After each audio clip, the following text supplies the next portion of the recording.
Hello friends, स्वागत है आप सभी का एक बार फिर से लर्न बेस चैनल पर, जिसमें आज हम लोग प्रॉपर्टीज ऑफ बल्क मैटर के पार्ट 9 को करेंगे। और इसमें एक और नया टॉपिक स्टार्ट होने जा रहा है जिसका नाम है थर्मल प्रॉपर्टीज ऑफ मैटर। तो जो अभी तक हमने 3 टॉपिक कवर किए हैं, इलास्टिसिटी, हाइड्रोस्टैटिक्स एंड हाइड्रोडायनामिक्स, उनसे ये बिल्कुल भी रिलेटेड नहीं है। ये एक नया टॉपिक है प्रॉपर्टीज ऑफ बल्क मैटर का, जो कि हीट के अंदर आता है। हीट के अंदर एक तो ये आता है थर्मल प्रॉपर्टीज ऑफ मैटर और आपका थर्मोडायनामिक्स, जो कि कवर हो चुका है। तो इसमें हम सबसे पहले फुल कॉन्सेप्ट को कवर करेंगे और एमसीक्यू को करेंगे। इसका कॉन्सेप्ट ज़्यादा बड़ा नहीं है और इसके अभी 2 पार्ट और आने वाले हैं और उसके बाद ये आपकी यूनिट कंप्लीट हो जाएगी। तो चलिए सबसे पहले हम लोग बात करेंगे हीट क्या होती है, व्हाट इज़ हीट, यानी कि ऊष्मा क्या है। तो हीट एक प्रॉपर्टी है मटेरियल की, और हीट आपकी एनर्जी का ट्रांसफॉर्मेशन है एक बॉडी से दूसरी बॉडी पर जब वह दोनों कॉन्टैक्ट में आती हैं, तो उसे हम लोग हीट बोलते हैं। और जो आपकी हीट फ्लो होती है हायर टेम्परेचर से लोअर टेम्परेचर पर होती है, यानी कि उच्च तापमान से न्यूनतम तापमान पर ऊर्जा का संचालन ऊष्मा कहलाता है। क्लियर है? तो जैसे कि हम आपको एक एग्जांपल बताएं, जो आपकी रॉड होती है आयरन रॉड, यानी कि लोहे की रॉड, अगर उसको आप लोग हीट करते हो और वह बिल्कुल रेड हॉट कंडीशन में आ जाती है, और फिर आप उसको अगर वाटर में यानी कि जल में डालते हो, तो आप लोग देखते हो कुछ समय बाद जो रॉड होती है वह आपकी कूल हो जाती है, यानी ठंडी हो जाती है, और जो आपका वाटर है वो हीट हो जाता है। तो यह क्या हुआ है, हायर टेम्परेचर से लोअर टेम्परेचर पर आपकी एनर्जी ट्रांसफ़र हुई है, और वह जब तक होता है जब तक दोनों का तापमान बराबर ना हो जाए। क्लियर है? तो उसी को हम लोग हीट बोलते हैं। तो यही आपका यहाँ पर लिखा हुआ है, the something which flow from a body at a higher temperature to another body at a lower temperature, यानी कि वह कुछ जो कि फ्लो हो सकता है हायर टेम्परेचर से लोअर टेम्परेचर पर जब वह दोनों कांटेक्ट में आती हैं, उसे हम लोग हीट या ऊष्मा बोलते हैं। क्लियर है? तो आगे बढ़ते हैं। यूनिट ऑफ हीट, हीट की इकाई क्या है, यानी ऊष्मा की इकाई क्या है। तो हीट की खोज एक साइंटिस्ट ने की थी जिसका नाम कैलोरी था। तो हीट की जनरली प्रैक्टिकल यूनिट कैलोरी होती है, लेकिन यह फ्रिक्शन फोर्स को वेरीफाई नहीं कर पाई थी। कहने का मतलब इन साइंटिस्ट के द्वारा मानना था कि हर बॉडी के पास कुछ कैलोरी होती है, और जब कुछ कैलोरी ऐड होती है किसी बॉडी के अंदर तो उसका तापमान बढ़ता है, और जब कुछ कैलोरी घटती है तो उसका तापमान घटता है। और इनके हिसाब से जो कैलोरी थी वह इनविजिबल, वेटलेस और ऑर्डरलेस फ्लूइड था। लेकिन ये कैलोरिक थ्योरी फेल हुई जब फ्रिक्शन की बात हुई, यानी कि फ्रिक्शन की वजह से जो हीट प्रोड्यूस होती है, यानी घर्षण की वजह से जो ऊष्मा उत्पन्न होती है, उसको ये कैलोरिक थ्योरी नहीं बता पाई। जैसे कि आप लोगों ने देखा होगा, जब आप लोग अपने हाथ को रब करते हो, एक दूसरे से घिसटते हो, तो उनमें हीट यानी ऊष्मा उत्पन्न हो जाती है। तो इसी को यह डिफाइन नहीं कर पाई थी, तो यहाँ पर ये इनकी जो थ्योरी थी वो फेल हो जाती है। तो जो डायनामिक थ्योरी निकल के आई हीट की, वह ये बताती है कि हीट एक एनर्जी की ही फॉर्म है जिसे हम लोग थर्मल एनर्जी बोलते हैं। इसीलिए इसकी यूनिट भी क्या कर दी गई, जूल कर दी गई। जैसे कि आप सभी को पता है वर्क की यूनिट भी जूल होती है, और वर्क आपका मैकेनिकल एनर्जी है, और जो हीट है वो आपकी नॉन मैकेनिकल एनर्जी है, और दोनों ही मेथड हीट के ट्रांसफ़र की मेथड है। क्लियर हो रहा होगा आप सभी को ये। तो इस कैलोरी को किस तरीके से डिफाइन किया गया वह अब हम लोग देखने वाले हैं। तो एक कैलोरी को अगर हम लोग डिफाइन करें तो वह ये है, यानी कि अगर आपको किसी बॉडी का टेम्परेचर 1 डिग्री सेल्सियस से इंक्रीज़ करना है तो उसमें जितनी हीट दी गई उसे हम लोग 1 कैलोरी बोलेंगे। तो यही आपका यहाँ पर लिखा हुआ है, the amount of heat energy required to raise the temperature of 1 gram of water through 1 degree centigrade, यानी कि 1 कैलोरी 1 ग्राम पानी का तापमान 1 डिग्री सेल्सियस तक बढ़ाने के लिए आवश्यक गर्मी ऊर्जा की मात्रा है। जैसे कि किसी बॉडी का टेम्परेचर 14 डिग्री सेल्सियस है, और उसे अगर 15 डिग्री सेल्सियस पर ले जाने में जो हीट लगेगी वह आपकी 1 कैलोरी के बराबर होगी। और जैसे कि हमने आपको बताया, जो हीट है वह नॉन मैकेनिकल एनर्जी है, और हीट को हम लोग Q से डिनोट करते हैं। तो Q इक्वल्स टू आपका हो जाएगा W/J, जहाँ पर J आपकी कोई फिजिकल क्वांटिटी नहीं है, नॉट अ फिजिकल क्वांटिटी। यह एक कन्वर्जन फैक्टर है जिसकी वैल्यू होती है J इक्वल्स टू 4.186। तो यहाँ से ये रिलेशन निकल के आता है 1 calorie equals to 4.186 joule. Clear है? और जो ऐसा यूनिट होती है सभी एनर्जी की, वह क्या होती है, जूल। तो यही आपका लिखा हुआ है, द ऐसा unit of all kind of energy, यानी कि जितनी भी ऊर्जा होती हैं उन सभी की जो यूनिट है वह जूल होती है और जिसे हम जे से डिनोट करते हैं। आगे बढ़ते हैं। अब हम लोग बात करेंगे टेम्परेचर के बारे में, यानी कि तापमान के बारे में। तो तापमान क्या है? तापमान एक आपका सेंसेशन है डिग्री ऑफ हॉटनेस और कोल्डनेस का। तो यही आपका यहाँ पर लिखा हुआ है, temperature is the measurement of hotness and coldness. और जो टेम्परेचर की ऐसे यूनिट होगी वह क्या होती है? केल्विन। और केल्विन को ही हम एब्सोल्यूट टेम्परेचर भी बोलते हैं। एब्सोल्यूट टेम्परेचर का मतलब है 0 केल्विन। तो चलिए अब हम लोग बात करेंगे टेम्परेचर की मेजरमेंट की, यानी कि मेजरमेंट ऑफ टेम्परेचर, तापमान का मापन, जो कि आपके लिए काफ़ी इंपॉर्टेंट है एग्जाम पॉइंट ऑफ व्यू से। यानी कि तापमान के मेजरमेंट के लिए हम लोग थर्मामीटर का यूज़ करते हैं। और थर्मामीटर आप लोगों के कई टाइप के होते हैं। और थर्मामीटर क्या होता है, सबसे पहले हम लोग ये देखेंगे। थर्मामीटर एक डिवाइस होती है जिसकी मदद से हम लोग किसी भी बॉडी का तापमान पता लगा सकते हैं। A thermometer is a device which uses any property of matter that changes with temperature to measure the unknown temperature. यानी कि थर्मामीटर एक उपकरण है जो अज्ञात तापमान मापने के लिए पदार्थ के किसी भी गुण का प्रयोग करता है। तो थर्मामीटर आपका वह है। और जो आजकल आप लोग देख रहे हैं कोरोना वायरस के लिए जो थर्मल स्क्रीनिंग की जाती है वह किस टाइप के थर्मामीटर से की जाती है? वह आपका होता है IR, यानी कि इंफ्रारेड रेडिएशन थर्मामीटर। तो इसी की तरह आपके कई सारे थर्मामीटर होते हैं जिनमें ये लिस्ट है। मरकरी थर्मामीटर, जो कि आप लोगों ने नॉर्मली देखा होगा, ideal gas thermometers, electrical resistance thermometer, thermo electric thermometer and radiation thermometer या और पायरोमीटर। तो रेडिएशन थर्मामीटर का यूज़ किया जा रहा है थर्मल स्क्रीनिंग में। और जो आपका पायरोमीटर है वह भी आपका नॉन कॉन्टैक्टिंग थर्मामीटर है, जो कि थर्मल रेडिएशन का यूज़ करके टेम्परेचर को मेजर करता है। और यह पायरोमीटर हुआ या रेडिएशन थर्मामीटर हुआ वह 800 डिग्री सेल्सियस तक किसी भी बॉडी का तापमान माप सकता है। और पायरोमीटर का ही यूज़ किया जाता है सन का टेम्परेचर मापने के लिए। क्लियर है? जो कि थर्मल रेडिएशन का टेम्परेचर माप सकता है। और आजकल जो कोरोना वायरस की थर्मल स्क्रीनिंग की जा रही है वह भी इसी थर्मामीटर का यूज़ करके किया जा रहा है। क्लियर है? तो चलिए अब हम लोग आगे बात करेंगे और इसमें हम लोग स्केल के बारे में बात करेंगे, यानी कि इन थर्मामीटर का जो स्केल होता है वह किस प्रिंसिपल पर वर्क करता है। तो उनका जो बेसिक प्रिंसिपल है वह क्या होता है? तो किसी भी स्केल के लिए reading minus ice point upon में steam point minus ice point. यानी कि जो थर्मामीटर में रीडिंग आ रही है वह आपको यहाँ लिखनी होगी।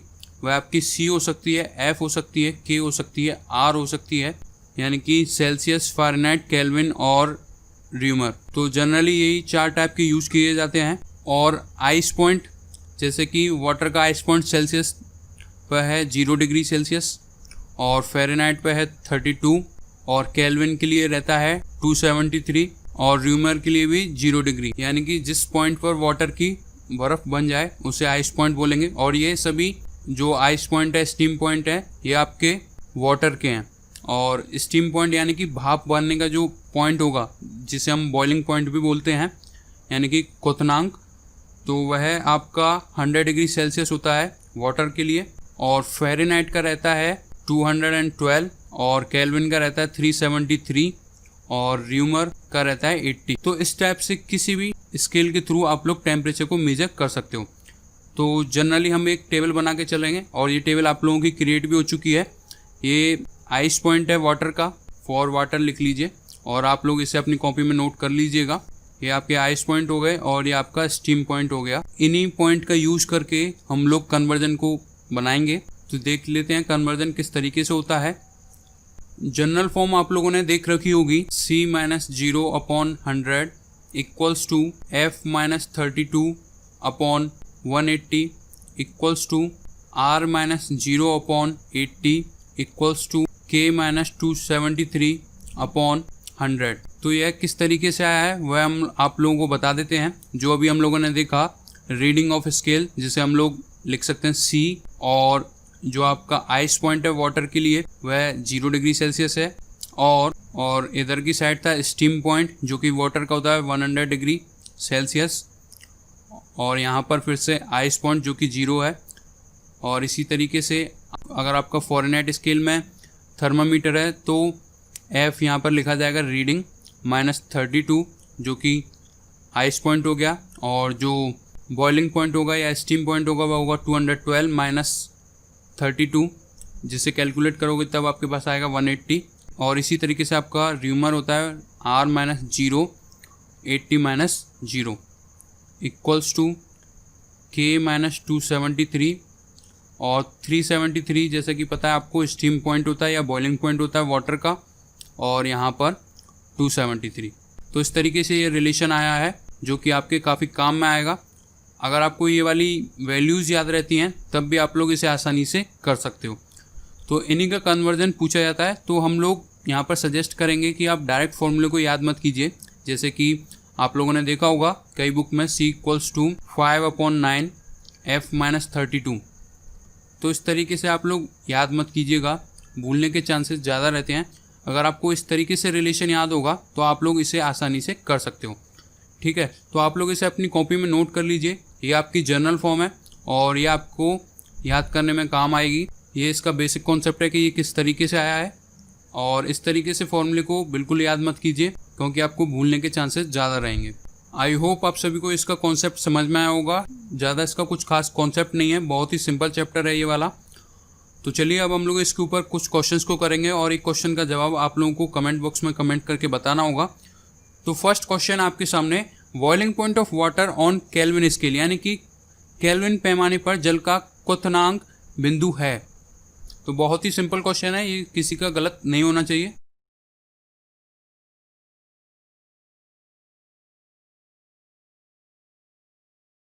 तो जो लोग ऑप्शन नंबर ए 373 केल्विन को चुन रहे हैं उन सभी का आंसर राइट है। और अभी कुछ न्यूमेरिकल्स आएंगे तो आप लोग पेन और पेपर निकाल के बैठिए और वीडियो को पॉज ज़रूर कीजिएगा क्योंकि यहाँ पर आपको सिर्फ 10 सेकंड मिलेंगे। तो आप लोग वीडियो को पॉज करके आंसर को बाद में भी कमेंट कर सकते हो। आंसर सही आना चाहिए, ये ज़रूरी नहीं है कि अभी 10 सेकंड के अंदर ही आप लोग आंसर दे पाओ। सेकंड क्वेश्चन आपके सामने, मिनिमम पॉसिबल टेम्परेचर इज, यानी कि न्यूनतम संभव तापमान कौन सा है इनमें से।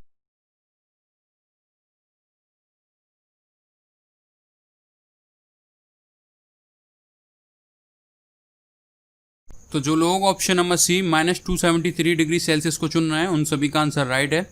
ये मिनिमम पॉसिबल टेम्परेचर है, इससे नीचे कभी भी नहीं जा सकता। और यह किसके बराबर हो गया, 0 केल्विन के बराबर। तो एग्ज़ाम में मार्च के 2019 में ये क्वेश्चन पूछा गया था, यानी कि कौन सा स्केल कभी भी कोई भी नेगेटिव वैल्यू नहीं देता है, यानी कि तापमान का कौन सा स्केल कभी नेगेटिव वैल्यू नहीं देता है। तो उसका आंसर था केल्विन, और कई स्टूडेंट्स को गलत भी करके आए थे, तो इसलिए इस तरीके से भी क्वेश्चन पूछ सकता है। क्लियर है, आगे बढ़ते हैं। नेक्स्ट क्वेश्चन आपके सामने, question number 3, ratio of the temperature of a body on a Celsius scale and the Fahrenheit scale is 1:3, the temperature of a body is. तो बहुत ही बढ़िया क्वेश्चन है, आप लोग वीडियो को पॉज कीजिए और कमेंट कीजिए।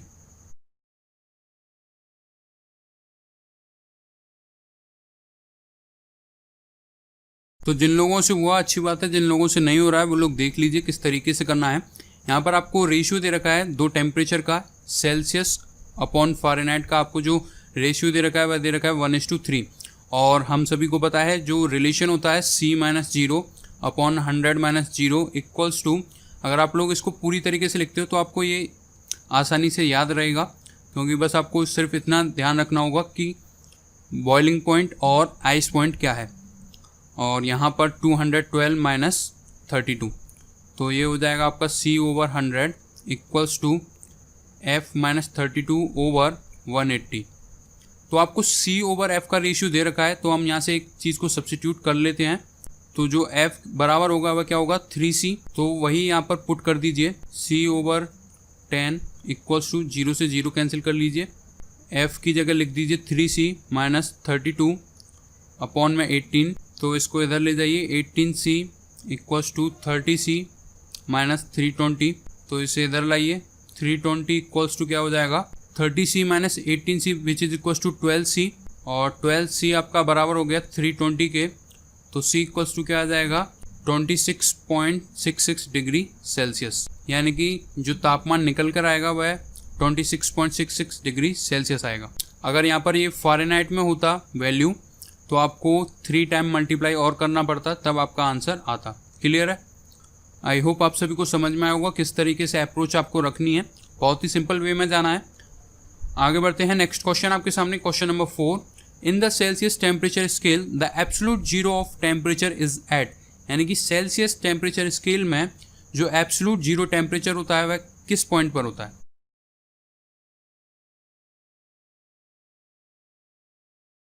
तो जो लोग option number D -273.15 degree Celsius को चुन रहे हैं उन सभी का आंसर राइट है।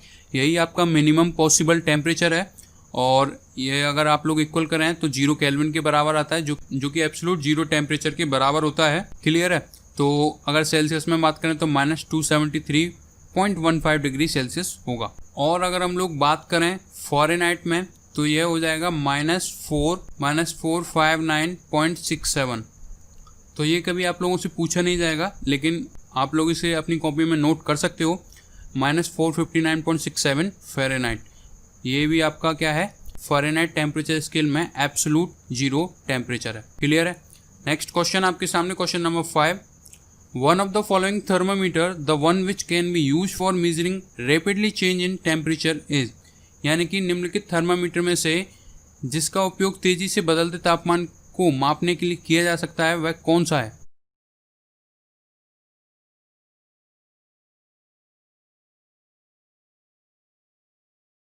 तो जो लोग option number A thermocouple thermometer को चुन रहे हैं उन सभी का आंसर राइट है। इस थर्मामीटर का यूज करके जो तेजी से तापमान बदलता है उसका टेम्परेचर मेजर किया जा सकता है। और गैस थर्मामीटर का यूज किया जाता है उस तापमान का मेजर करने के लिए जो कि वॉल्यूम के वेरिएशन या प्रेशर ऑफ गैस के वेरिएशन की वजह से होता है, उसके टेम्परेचर को मेजर करने में यूज किया जाता है। और जो आपका प्लेटिनम रेजिस्टेंस थर्मामीटर होता है वह प्योर प्लेटिनम वायर की पीस की जो इलेक्ट्रिकल रेजिस्टेंस होती है उसको मेजर करके जो तापमान निकाला जाता है उसका यूज करने के लिए प्लेटिनम रेजिस्टेंस थर्मामीटर का यूज किया जाता है। और जो वेपर प्रेशर थर्मामीटर होते हैं उसमें saturated vapour pressure volatile liquid का यूज किया जाता है। क्लियर है। आगे बढ़ते हैं, नेक्स्ट क्वेश्चन आपके सामने, question number 6। The temperature of iron block is 194 degree Fahrenheit, its temperature on the Celsius scale is. तो आप लोग वीडियो को पॉज कीजिए और पेन पेपर चलाइए और इसका आंसर कमेंट कीजिए।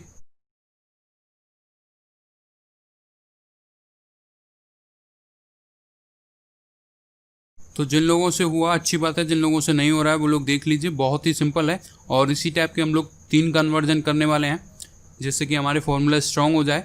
तो सेल्सियस स्केल में ये पूछ रहा है, फ़ारेनहाइट में आपको दे रखा है, तो आप सभी को पता है F-32 अपॉन में 180 इक्वल होता है C/100, C-0 अपॉन 100-0। तो 0 से 0 कैंसिल, F की वैल्यू 194 -32 अपॉन में 18 मल्टीप्लिकेशन 10 बराबर C, क्योंकि सेल्सियस में पूछा गया है। तो 194 में से 32 गए तो 162 इंटू 10 अपॉन 18, तो 18 से ये 9 टाइम और 9 इंटू 10 कितना हो गया, 90 डिग्री सेल्सियस। तो जिन लोगों ने ऑप्शन नंबर डी को चुना है उन सभी का आंसर राइट है। नेक्स्ट क्वेश्चन सिमिलर, बस आपको केल्विन स्केल में इसको चेंज करना है।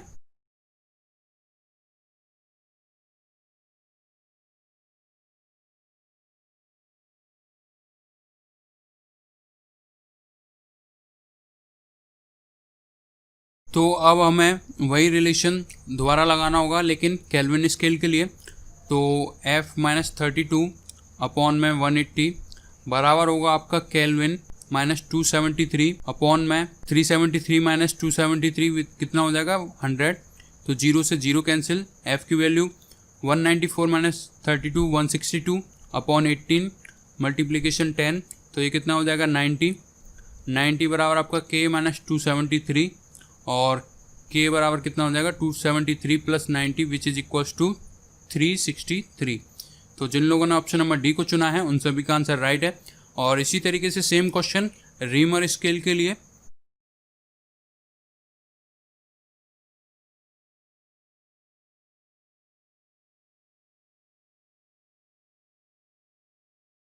तो अब आपको यही सेम रिलेशन रीमर स्केल के लिए लगाना होगा। तो F-32 upon 180 equals to R upon 80, ठीक है।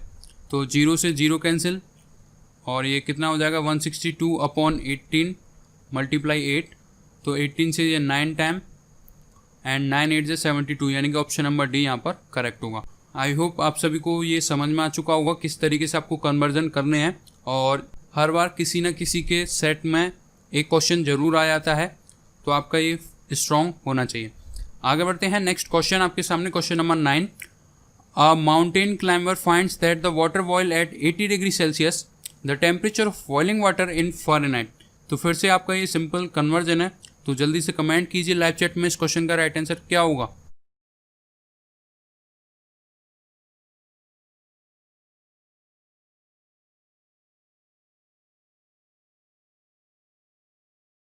तो चलिए देखते हैं, इसको सॉल्व करते हैं। f-32 अपॉन में 180 इक्वल्स टू c ओवर 100। तो आपको c की वैल्यू दे रखी है 80 over 10 equals to f-32 over 18।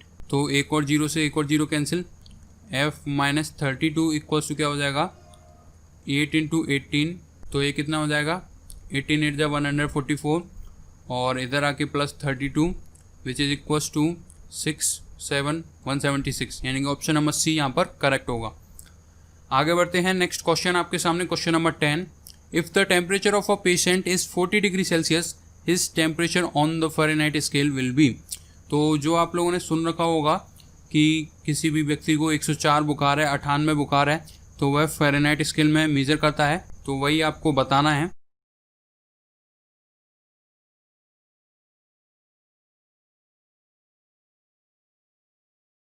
तो चलिए फिर से इसको सॉल्व करते हैं। c over 100 equals to f-32 upon में 180। c की वैल्यू 40, 100 मल्टीप्लिकेशन 180 बराबर f-32, 0 0 से 0 कैंसिल, 18 4 72 प्लस के 32 बराबर आपका f हो गया 2 2 4 7 3 10। तो 104 आपका फ़ारेनहाइट में होगा, यानी ऑप्शन नंबर ए यहाँ पर करेक्ट होगा। और लास्ट क्वेश्चन जो आपके लिए काफ़ी बढ़िया क्वेश्चन है, और इस क्वेश्चन का जवाब सभी लोग कमेंट करके ज़रूर बताइए। Maximum density of H2O is at the temperature, यानी कि जो मैक्सिमम डेंसिटी होगी H2O की किस तापमान पर होगी। तो ये क्वेश्चन सभी से होना चाहिए, बहुत ही सिंपल लेकिन ट्रिकी क्वेश्चन है, और जिन लोगों ने इसको कर लिया वो लोग एयरफोर्स का एग्ज़ाम आसानी से निकाल सकते हैं। आगे बढ़ते हैं। पिछली वीडियो में जो क्वेश्चन पूछा गया था उस क्वेश्चन को डिस्कस करेंगे। तो क्वेश्चन यहाँ पर पूछा गया था ratio of velocities of entering water in the pipe will be. तो एक और अनुपात आपसे पूछा गया था, एक अनुपात आपको दे रखा था रेडियस का। तो R1 या R एंटरिंग आई लिख लेते हैं इज़ R एग्जिट इक्वल्स टू 3:2। और जैसा कि आप सभी को पता है कंटिन्यूटी इक्वेशन के अनुसार A is inversely proportional to velocity, और इसका जो एरिया होगा वह क्या हो जाएगा पाई आर आई का स्क्वायर पाई आर ई का स्क्वायर। तो पाई से पाई कैंसिल, तो जो R1 का स्क्वायर तो जो आर आई का स्क्वायर रेशियो आर ई का स्क्वायर रेशियो क्या किसके बराबर होगा 9:4 के, और एरिया आपका इन्वर्सली प्रोपोर्शनल है वेलोसिटी के, तो ये रेशियो सिंपल सा रिवर्स हो जाएगा, यानी कि 4:9 यहाँ पर रेशियो होगा इनकी वेलोसिटीज़ का। तो जिन लोगों ने ऑप्शन नंबर सी को चुना था उन सभी का आंसर राइट है, और ये मैक्सिमम लोगों ने सही चुना है। तो इसी तरीके से आप लोगों को प्रैक्टिस करते हुए रहना होगा, और आई होप आप लोग उस ट्रैकिंग चार्ट को फॉलो कर रहे होंगे। और PDF के लिए आप लोग डाउनलोड कर सकते हो लर्न बाय ऑफिशियल ऐप को, और प्रैक्टिस के लिए आप लोग डाउनलोड कर सकते हो learn by online test app को। तो मिलते हैं इसी प्रकार से इसके नेक्स्ट पार्ट में, जिसमें हम लोग थर्मल एक्सपेंशन के बारे में बात करेंगे, यानी कि जो हीट की वजह से एक्सपेंशन होगा उसके बारे में हम लोग बात करेंगे। तो जिन लोगों ने चैनल को सब्सक्राइब नहीं किया है वो लोग रेड बटन पर क्लिक करके चैनल को सब्सक्राइब जरूर कीजिए, और वीडियो को लाइक कीजिए और अपने दोस्तों के साथ शेयर कीजिए। मिलते हैं इसी प्रकार से नेक्स्ट वीडियो में, तब तक के लिए घर पे रहिए, सेफ रहिए। Thank you.